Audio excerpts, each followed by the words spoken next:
To save Naruto and Sasuke's life, the gang must infiltrate the Shinju by becoming their friends and betraying them. What the As Gaara and Shinki are the latest victims, which caused the Sand Village to help Team 7 track the Shinju. Kashin Koji has been feeding intel to Shikamaru to pinpoint exactly where they would be. The plan is to extract the Thorn Soul within them to revive the original body, but Yoda over here, she gets warned not to do anything reckless. This leads to an argument between the Sand Ninjas as their love for Gaara and Shinki is making them irrational regarding the plan. Yoda states that it won't affect the mission, but I definitely think it will, and it's foreshadowing for something greater. Team 7 decides to greet Metsuri and Ryu as friends. Oh wait, no, not friends. She wants to smash. And knowing that 99% of you are degenerates in the comments, you would probably fail this mission by risking it all with an alien animal species type thing because you're down bad. And in reality, this is all a ruse by Konohamaru. Matsuri feels off and is simping for him because of Muegi, the woman she's cloned from, and she is completely in love with him.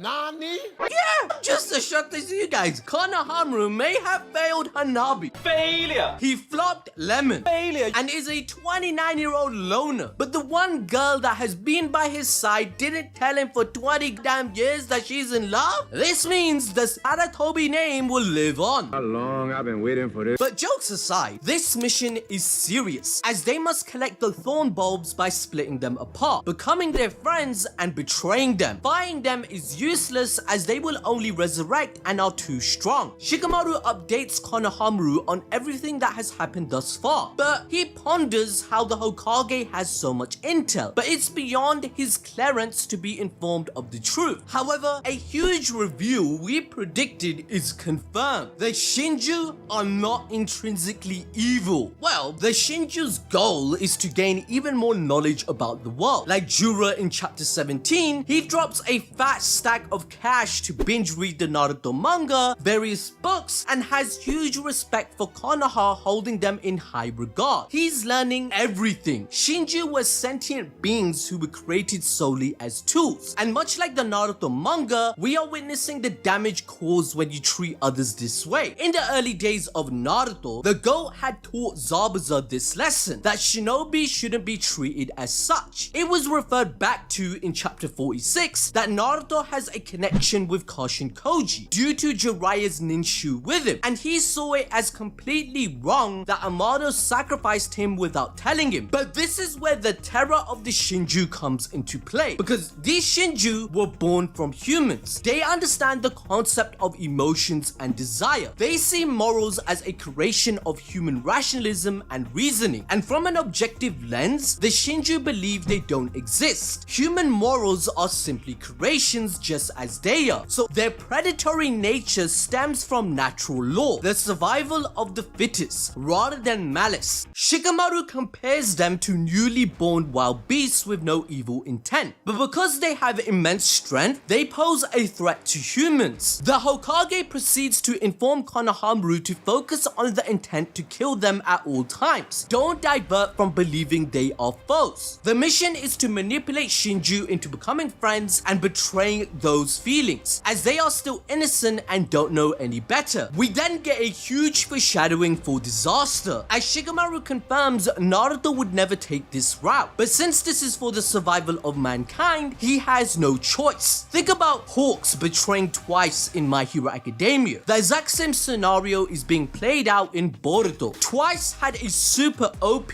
quirk that the heroes needed to get rid of, so Hawks, he became best friends with him just to kill him so they had a chance to win the war. Now obviously, betrayal will reinforce the Shinju's view that humans are the enemy. Ryu highlights this in chapter 17, as they would have instantly killed Shinobi on the spot, but since they are nice guys, He won't. Now, in chapter 4, we learn Shinju are a single conscious hive mind. However, due to their Ninshu connection to the original they cloned from, their desires have evolved into something more personal. This is why Metsuri is completely awestruck and is simping for Konohamaru, as she is emulating how Moegi would feel in this situation if she confessed her feelings. So, the plan works to get them separated with Team 7 taking command. They find Boruto's ninja tool that allows them to teleport, but they socially engineer the situation in their favor to gain the Shinju's trust that they should all work together. Metsuri doesn't understand why she has trouble breathing, as this is the first time she's felt love, and it's more important than you think. I know people love to complain about these chapters, but because reading comprehension is kinda low these days, I'm gonna help you out. If you haven't noticed, each Shinju represents a multifaceted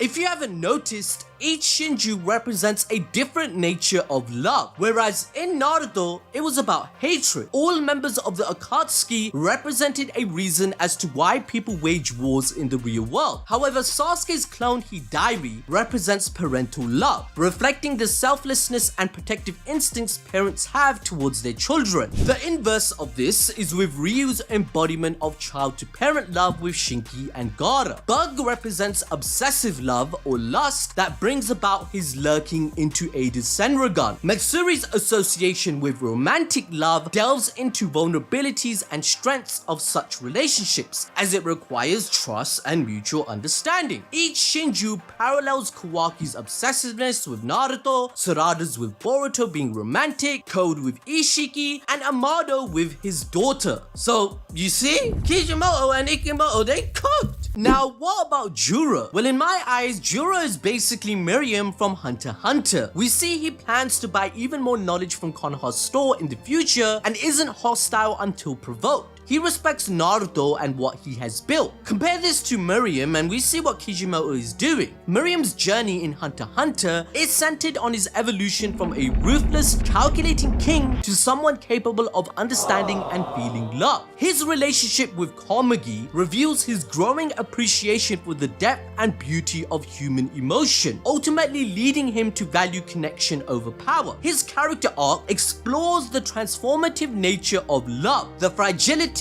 of life, and the balance between strength and compassion. So Jura, he serves as a reflection of how love shapes human actions, its beauty and its destructiveness all at the same time. Just take a look at his fight with Himawari throughout chapters 10 to 13. He points out time and time again how their emotions are sparking irrational decisions, yet he wants to understand what they feel for himself and why they make the choices they do out of love, which is why Naruto is so important to Jura. In the Naruto Gaiden, Sarada asks an important question to the GOAT. Why should someone value a person not even related to them? And Naruto states it's the feelings of love. So obviously, Shikamaru is right. Naruto would never go through with the plan to kill Shinju if they were not evil. And since Team 7 follows his ideals, they will feel conflicted in the upcoming battle, especially since Konohamaru calls out their plan to put Metsuri in turmoil as a little too much. Eventually, Konohamaru wins Metsuri's trust that it's okay to feel that way and it's not weird to be going through this, reassuring their safety. Now, to enjoy more peak fiction, why not find out the best strongest players and strikers in Blue Lock that you don't know about? Click here on this video.